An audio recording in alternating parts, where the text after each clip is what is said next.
चिन्ह परिपाटी को पढ़ लिया है। चिन्ह परिपाटी में हमने बताया कि कहाँ पर धनात्मक होता है, कहाँ पर ऋणात्मक होता है, और कौन राशियाँ किससे व्यक्त होती हैं।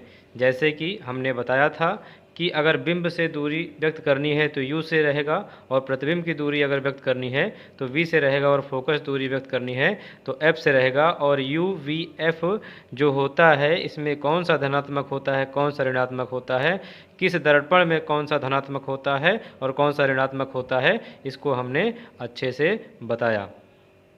कुछ स्टूडेंट्स ने, जैसा कि मैंने कहा था कि 2 क्वेश्चन दिए हैं। उत्तल नंबर 1 था अवतल दर्पण की फोकस दूरी धनात्मक होती है अथवा ऋणात्मक। तो अवतल दर्पण की फोकस दूरी होती है ऋणात्मक, जिसमें बच्चों ने हमें अच्छे से कमेंट करके बताया कि नंबर 1 में ऋणात्मक है, और नंबर 2 जो कि उत्तल दर्पण की फोकस दूरी है वह धनात्मक होती है। बच्चे अच्छा प्रयास कर रहे हैं। दर्पण सूत्र तथा आवर्धन आज पढ़ेंगे। सबसे पहले इसमें हमें दर्पण सूत्र पढ़ना है, तो हेडिंग लिखेंगे दर्पण सूत्र, और इस दर्पण सूत्र में हमें जानकारी सिर्फ और सिर्फ पता करनी है कि दर्पण सूत्र क्या होता है। तो दर्पण सूत्र होता है 1/v + 1/u = 1/f। पहले 10th में जो है अब सिलेबस से हटा दिया गया है, पहले इसका निगमन किया जाता था कि सिद्ध कीजिए कि दर्पण सूत्र जो होता है 1/b + 1/u = 1/f होता है। लेकिन इस बार सिलेबस में सिर्फ दर्पण सूत्र को दिया गया है, आगे कक्षाओं में हमें इसका सूत्र का निगमन मिलेगा। अभी हमें सिर्फ जानकारी करनी है कि दर्पण सूत्र क्या होता है। तो हम पूछेंगे दर्पण सूत्र क्या होता है, तो आएगा कि 1/b + 1/u = 1/f होता है। तो यहाँ हेडिंग लिखेंगे दर्पण सूत्र, और इसमें लिखेंगे गोलीय दर्पण में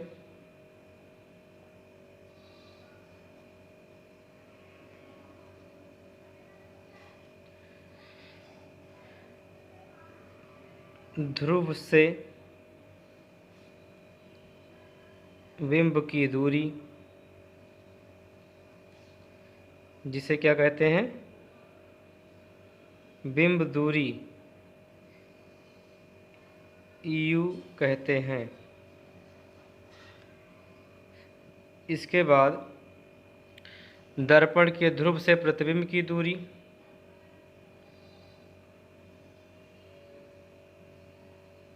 दर्पण से ध्रुव की प्रतिबिंब की दूरी,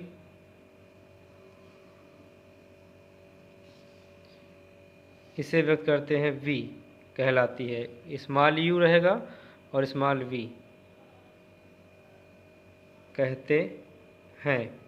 इसके बाद एक और आएगा जिसे फोकस दूरी कहेंगे, और ध्रुव से मुख्य फोकस की दूरी, ध्रुव से मुख्य फोकस की दूरी, फोकस की दूरी क्या होती है, फोकस दूरी, कामा लगा के, फोकस की दूरी, फोकस दूरी f कहते हैं, स्मॉल f रहेगा। फोकस बिंदु जो होता है वो कैपिटल F होता है, फोकस दूरी जो होती है वो स्मॉल f होती है। हमें इसमें क्या करना है, दर्पण के सूत्र को बताना है, और दर्पण का सूत्र जो कि 1/b + 1/u + 1/f होता है, तो VUF को पहले बताना पड़ेगा कि क्या कहते हैं। तो गोलीय दर्पण में जो ध्रुव होता है, देखिए ये गोलीय दर्पण चाहे अवतल का लिया जाए या उत्तल का लिया जाए, हम यहाँ पर अवतल का लेते हैं। यहाँ पर क्या होता है, ध्रुव। तो ध्रुव से बिंब की दूरी, बिंब हमेशा कहाँ रखा जाता है, वस्तु से बाईं ओर। यहाँ पर अगर कोई बिंब रखा जाएगा तो यहाँ से लेकर वस्तु का नाम क्या होता है, AB, यही होता है बिंब। यहाँ से लेकर के यहाँ तक की दूरी क्या कहलाती है, बिंब की दूरी U, यानी यहाँ से लेकर के यहाँ तक की दूरी को हम किससे व्यक्त करते हैं, U से व्यक्त करते हैं, जिससे बिंब दूरी U कहते हैं। दर्पण से ध्रुव की प्रतिबिंब की दूरी, अब ध्रुव की प्रतिबिंब की दूरी क्या होती है, प्रतिबिंब कैसे बनाया जाता है, तो यहाँ हम कहते हैं इसका किरण आरेख खींचते हैं। तो कोई भी किरण आरेख खींचने के लिए 2 किरण आरेख की आवश्यकता पड़ती है। एक तो इसके मुख्य अक्ष के समांतर होकर जाता है, ये है इसका मुख्य अक्ष, और इसके समांतर एक लाइन खींचेंगे और इसका क्या करा देंगे, परावर्तन। तो ये प्रकाश की किरणें जाती हैं और परावर्तित हो जाती हैं। और कोई भी किरण आरेख खींचने के लिए दो किरण आरेख की आवश्यकता होती है। एक तो मुख्य अक्ष के समांतर होकर जाती है, दूसरा इसके वक्रता केंद्र से होकर जाती है। और वक्रता केंद्र से होकर जाती है तो जिस मार्ग से जाती है उसी मार्ग से वापस लौट आती है। इसी के कटान बिंदु को हम प्रतिबिंब कहते हैं। और बाईं ओर हमेशा वास्तविक प्रतिबिंब बनता है और उल्टा प्रतिबिंब बनता है। तो ए ऊपर है तो ए को नीचे कर देंगे ए डैश, बी ऊपर है तो बी को नीचे कर देंगे, नीचे है तो ऊपर कर देंगे बी डैश। यही इसका प्रतिबिंब है। तो यहाँ पर क्या कहा गया कि दर्पण से ध्रुव से प्रतिबिंब की दूरी यहाँ से लेकर के यहाँ तक की जो दूरी होती है उसे व्यक्त करते हैं v से। ये देखिए यहाँ से लेकर के यहाँ तक की दूरी वो हो गई प्रतिबिंब की दूरी। और मुख्य अक्ष के समांतर जाने वाली किरणें परावर्तन के पश्चात जिस बिंदु पर मिलती हैं वो फोकस बिंदु होता है। और ध्रुव से फोकस बिंदु की दूरी को, ध्रुव से मुख्य फोकस की दूरी को, ये है मुख्य फोकस की दूरी को क्या कहते हैं, फोकस दूरी f कहते हैं। यहाँ से लेकर के यहाँ तक की जो दूरी होती है वो स्मॉल f होती है। इन तीनों में जो संबंध, इन तीनों राशियों के बीच एक संबंध है, इन तीनों राशियों के बीच के संबंध को दर्पण सूत्र कहते हैं।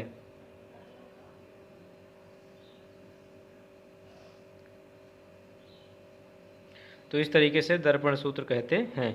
तो दर्पण सूत्र क्या हो जाएगा, 1/v + 1/u is equal to 1/f। यही होता है दर्पण सूत्र। इसे हमें हर क्वेश्चन में, निगमन में लगाना पड़ेगा। तो क्वेश्चन जो भी रहेगा उसमें हम प्रतिबिंब, दो कोई वैल्यू दी रहेगी, प्रतिबिंब दिया रहेगा या बिंब दिया रहेगा तो फोकस दूरी निकालनी रहेगी, या कोई दो आपस में दिए रहेंगे उनके मान हमको ज्ञात करने होंगे। तो यह बहुत ही महत्वपूर्ण सूत्र है। आगे की कक्षाओं में आप इसका निगमन देखेंगे। अब इसके बाद दर्पण सूत्र पढ़ने के बाद हम पढ़ेंगे आवर्धन। आवर्धन क्या होता है यह देखते हैं। तो नंबर दूसरी हेडिंग हो जाएगी आवर्धन। आवर्धन, इसमें यह भी लिखा गया है कि जो 1/v + 1/u + 1/f है, इसमें कब चिन्ह परिपाटी का प्रयोग करके बताना है, कब v का मान धनात्मक होगा, कब v का मान ऋणात्मक होगा। तो जब क्वेश्चन बताया जाएगा तो उसमें सब कुछ समझ में आ जाएगा, क्योंकि वहाँ चिन्ह परिपाटी से हमको मदद मिल जाएगी।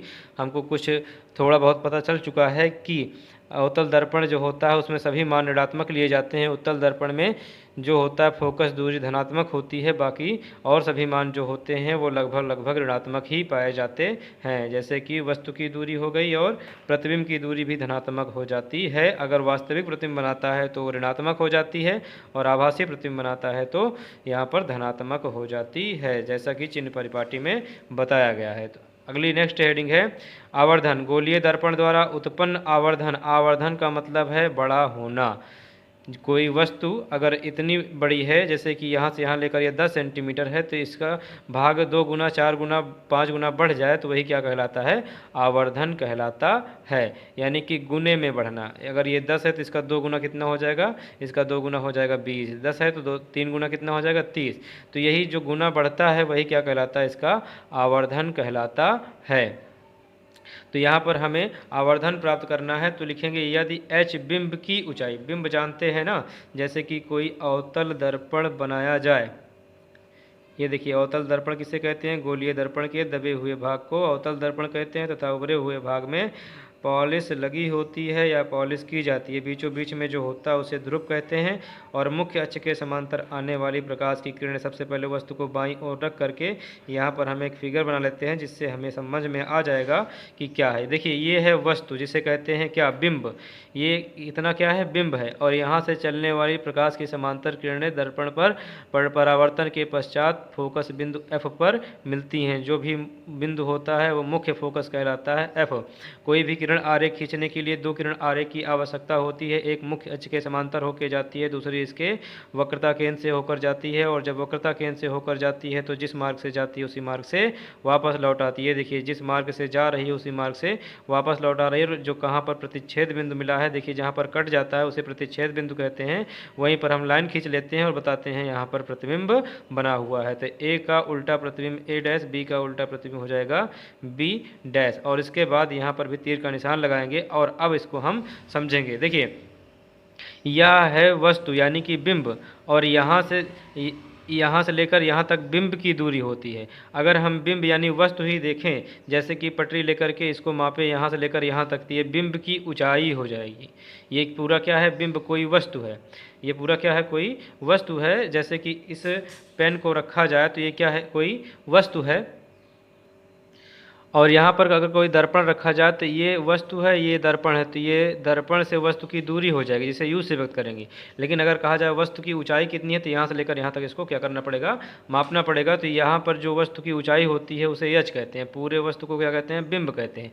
यहाँ है वस्तु की ऊंचाई, और ये इतनी जो दूरी होगी अगर इसको मेजर किया जाए तो ये होगी प्रतिबिंब की ऊंचाई। तो अगर वस्तु ए होता है तो प्रतिबिंब बनता है ए डैश, अगर वस्तु बी है तो प्रतिबिंब बनता है बी डैश। अगर ऊंचाई को मान लें कि यहाँ से यहाँ तक की ऊंचाई एच है, क्या है, यहाँ से यहाँ तक की ऊंचाई एच है, तो यहाँ जो प्रतिबिंब बनेगा ये प्रतिबिंब की ऊंचाई कितनी हो जाएगी, एच डैश हो जाएगी।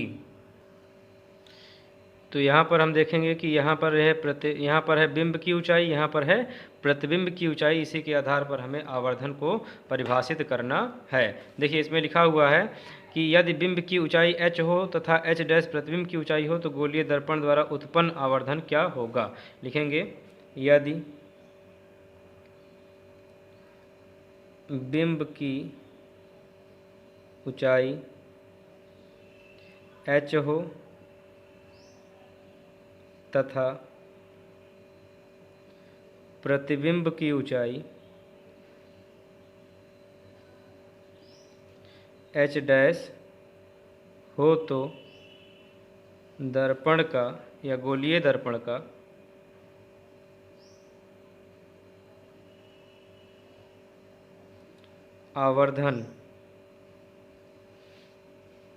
आवर्धन को व्यक्त करते हैं m से। m is equal to, formula होता है प्रतिबिंब की ऊंचाई बटे बिंब की ऊंचाई। पहले बिंब को वस्तु द्वारा पढ़ा जाता था पुरानी किताबों में, जो एनसीईआरटी से पहले लगता था। बिंब की ऊंचाई, तो देखेंगे m इज इक्वल टू प्रतिबिंब की ऊंचाई। प्रतिबिंब की ऊंचाई कितनी होती है, h डैश, और बटे बिंब की ऊंचाई, और जो बिंब की ऊंचाई है वो क्या है, h। यानी आवर्धन m इज इक्वल टू होता है h डैश अपान h। अब इसी के द्वारा एक सूत्र का निगमन किया जाएगा। जैसे अगर हमें ऊंचाई के द्वारा कोई फार्मूला पता है तो वो है m is equal to h dash upon h। अगर आवर्धन m बिंदु दूरी, जो बिंब की दूरी है u हो और प्रतिबिंब की दूरी v हो, तो आवर्धन क्या होगा। तो यहाँ पर लिखेंगे कि यदि m बिंब की दूरी तथा m आवर्धन तथा बिंब दूरी u तथा प्रतिबिंब दूरी v हो, तो यदि आवर्धन m तथा बिंब दूरी u कामा प्रतिबिंब दूरी v हो, तो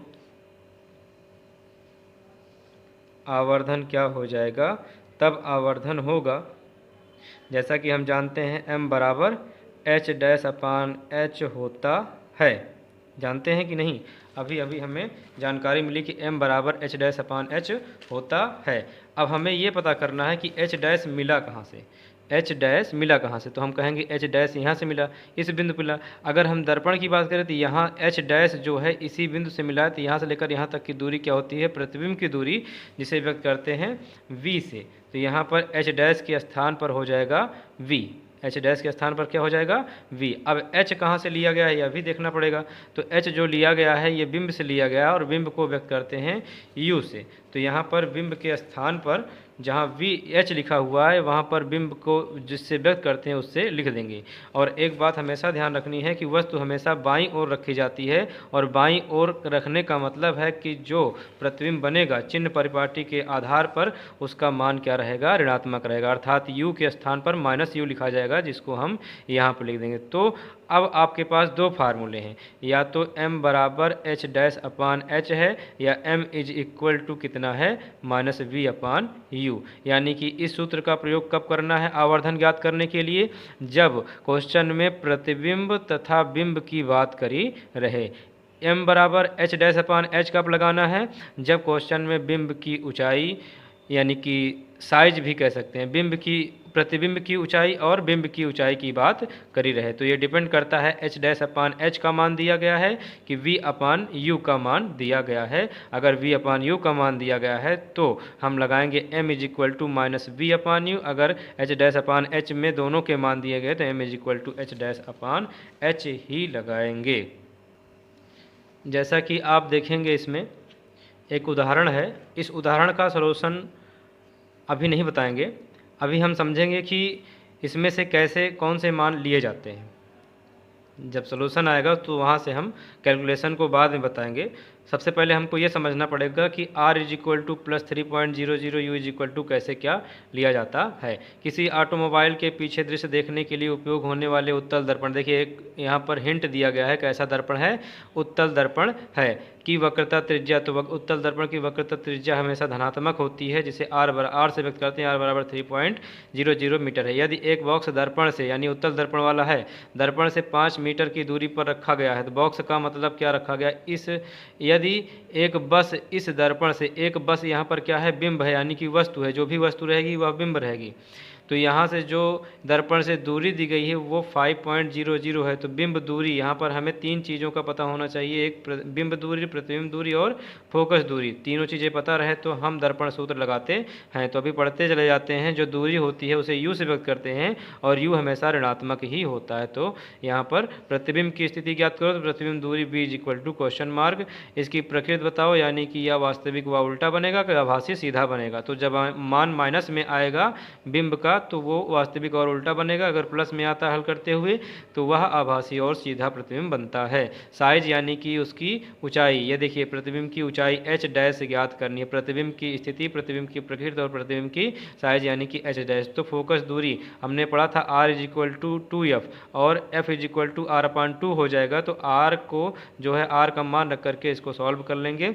इसके बाद दर्पण सूत्र लगाएंगे और दर्पण सूत्र में 1 upon B plus 1 upon U is equal to 1 upon F का प्रयोग करेंगे और प्रयोग करने के बाद 1 अपान बी करके सभी मान रख करके b का मान निकाल लिया जाएगा और b का मान जब निकल जाएगा तो m is equal to h dash upon h minus b upon u का प्रयोग करके यहाँ पर मान रख दिए जाएंगे और हल कर लिया जाएगा। देखिए इसको हम कैलकुलेशन में इसलिए नहीं बता रहे हैं कि जब न्यूमेरिकल पढ़ाने लगेंगे आंकिक प्रश्न तो उसी में बताएंगे तो सभी कुछ आसानी से पता चल जाएगा। अभी तक के बताने का मतलब यह था कि कैसे कौन सा धनात्मक हो जाता है और कौन सा ऋणात्मक हो जाता है। तो नेक्स्ट हेडिंग होगी प्रकाश का अपवर्तन। तो इस हेडिंग को पढ़ेंगे नेक्स्ट वीडियो में। तब तक आप समझिए चिन्ह परिपाटी के माध्यम से कौन सा मान धनात्मक और कौन सा मान ऋणात्मक होता है, फोकस दूरी क्या होती है और आवर्धन क्षमता या आवर्धन क्या होता है, इसको किससे व्यक्त करते हैं। तो प्रकाश के अपवर्तन के लिए मिलते हैं नेक्स्ट वीडियो में। तब तक चैनल को लाइक कीजिए, शेयर कीजिए और सब्सक्राइब कीजिए और सबसे ज़्यादा इसे इतना पढ़िए कि एकदम से समझ में आ जाए। Thanks for watching the video.